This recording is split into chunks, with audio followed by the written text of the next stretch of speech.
If you're trying to create content online as a beginner, you've probably heard people recommend both Canva and InVideo. And honestly, both tools are useful, but they are built for very different things.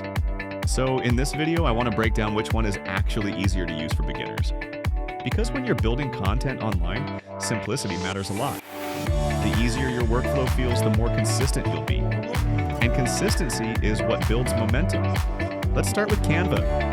Canva is one of the easiest design tools beginners can learn.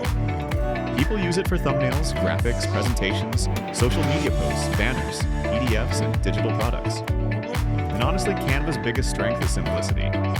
Everything is drag and drop. Templates are everywhere, and beginners can create professional-looking visuals very quickly. That workflow is incredibly beginner-friendly, especially for thumbnails and social media content. Now let's talk about InVideo. InVideo is more focused on AI video creation and editing. Instead of static graphics, it helps generate full videos using scripts, templates, stock footage, subtitles, transitions, and AI workflows.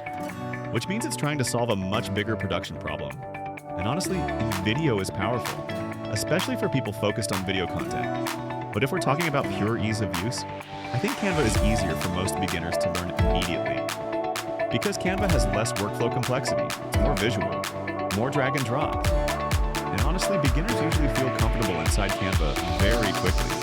That said, if your main goal is creating faceless YouTube videos or AI-generated video content, InVideo may actually save more time long-term, because it automates larger parts of the video creation process. So the better tool honestly depends on your goal. Canva is easier overall. InVideo is more powerful for AI video workflows. Another important thing, neither tool magically creates success by itself. You still need useful content, strong hooks, good titles, consistency, and repetition. Because repetition creates data, and data helps improve thumbnails, retention, topics, and overall strategy over time. That's how channels actually grow, not by endlessly researching tools, but by consistently creating content. And honestly, we're still early with AI-assisted content creation. Most people still are not using these workflows effectively yet, which means beginners learning these systems now are positioning themselves ahead of where things are going. So if you're asking which tool is easier to use, honestly, I think Canva is easier for most beginners overall. But if your main goal is AI video creation and faceless content, InVideo may become more valuable over time.